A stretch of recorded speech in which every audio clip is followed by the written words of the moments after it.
ഗുസ്തി താരങ്ങളുടെ പ്രതിഷേധം ഫലം കണ്ടു. പുതിയ റെസ്ലിംഗ് ഫെഡറേഷൻ സമിതിയെ കായിക മന്ത്രാലയം സസ്പെൻഡ് ചെയ്തു.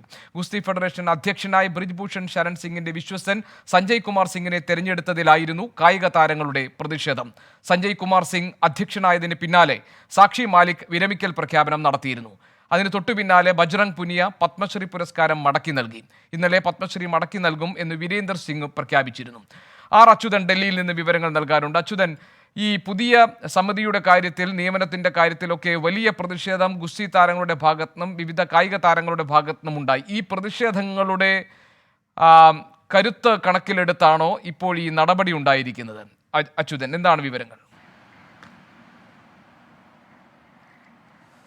ഗോപികൃഷ്ണൻ, ഈ വിഷയവുമായി ബന്ധപ്പെട്ട് കായിക മന്ത്രാലയം 3 കാര്യങ്ങളാണ് മുന്നോട്ട് വയ്ക്കുന്നത്. അതായത് ഈ പഴയ ഭാരവാഹികളുടെ അല്ലെങ്കിൽ പഴയ സമിതിയുടെ നിർദ്ദേശം അനുസരിച്ചാണ് ഇപ്പോൾ പുതിയതായി അധികാരമേറ്റ സമിതിയും പ്രവർത്തിക്കുന്നത് എന്നുള്ളതാണ് ഒന്നാമതായി കണ്ടെത്തിയിരിക്കുന്നത്. അത് ഈ ഫെഡറേഷനെ സംബന്ധിച്ച് ഒട്ടും ഗുണകരമല്ല എന്നും കായിക മന്ത്രാലയം ചൂണ്ടിക്കാട്ടുന്നുണ്ട്. രണ്ടാമതായി ഈ കോൺസ്റ്റിറ്റ്യൂഷണൽ ഫോമിന്, അതായത് ഈ ഫെഡറേഷനുമായി ബന്ധപ്പെട്ടിട്ടുള്ള ഭരണഘടനാപരമായ കാര്യങ്ങൾക്ക് വിരുദ്ധമായുള്ള പലതരത്തിലുള്ള തീരുമാനങ്ങൾ പുതിയ സമിതി കൈക്കൊള്ളുകയുണ്ടായി.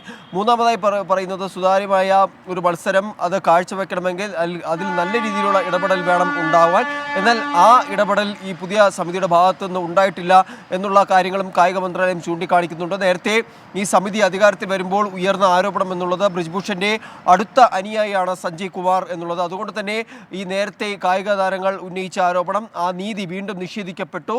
അവർ ആവശ്യപ്പെട്ടതുപോലെ ഒരു വനിതാ അധ്യക്ഷയോ അല്ലെങ്കിൽ ഈ ബ്രിജ്ഭൂഷന്റെ അനുയായി അല്ലാത്തൊരു അധ്യക്ഷനോ പദവിയിലേക്ക് എത്തിയിട്ടില്ല എന്നുള്ളതായിരുന്നു കായിക താരങ്ങൾ ഉയർത്തിയത്. തുടർന്ന് അപ്രതീക്ഷിതമായിരുന്നു സാക്ഷി മാലിക് വിരമിക്കൽ പ്രഖ്യാപനം നടത്തിയത്.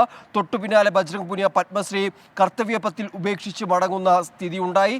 ഇന്നലെ വീരേന്ദർ സിംഗും പത്മശ്രീ തിരികെ നൽകുമെന്നാണ് അറിയിച്ചത്. അദ്ദേഹം പറഞ്ഞത് ഈ സഹോദരി സാക്ഷി മാലിക്കിനും ഒപ്പം മറ്റു സഹോദരികൾക്കും വേണ്ടി താൻ ഈ പത്മശ്രീ തിരികെ നൽകുന്നു എന്നുള്ളതാണ്. ഇന്ന് വീണ്ടും ഉയർന്ന മറ്റൊരു വിഷയം എന്നുള്ളത് ഈ പുതിയ സമിതി 28-ന്, അതായത് വ്യാഴാഴ്ച മുതൽ ഗോണ്ടയിൽ ദേശീയ ജൂനിയർ ഗുസ്തി മത്സരം നടക്കുകയാണ്. അത് ബ്രിജ്ഭൂഷന്റെ സ്വന്തം മണ്ഡലമായ ഗോണ്ടയിലെ നന്ദിനി നഗറിലാണ് നടക്കുന്നത്. അപ്പോൾ ഇതിനെതിരെ സാക്ഷി മാലിക് ഇന്നലെ രംഗത്ത് വന്നു. സാക്ഷി മാലിക് പറഞ്ഞത്, ആ മത്സരവുമായി ബന്ധപ്പെട്ട് വനിതാ ജൂനിയർ താരങ്ങൾ ഫോൺ മുഖാന്തരം സംസാരിച്ചിരുന്നു.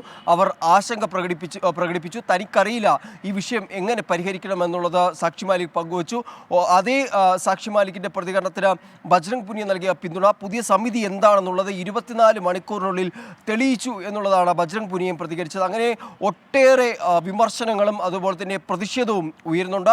അതിനിടയിലാണ് ഈ പുതിയ സമിതിയുടെ പ്രവർത്തനം അത് ഗുണകരമല്ലാത്ത രീതിയിലാണ് മുന്നോട്ട് പോകുന്നത് എന്ന് കായിക മന്ത്രാലയം വിലയിരുത്തിക്കൊണ്ട് ഇപ്പോൾ സസ്പെൻഷൻ നടപടിയിലേക്ക് കടന്നിരിക്കുന്നത്. ഗോപികൃഷ്ണൻ. ശരി, അച്യുതനാണ് ഡൽഹിയിൽ നിന്ന് വിവരങ്ങൾ പങ്കുവച്ചത്. 24 അഞ്ചിന്റെ വജ്രത്തിളക്കം.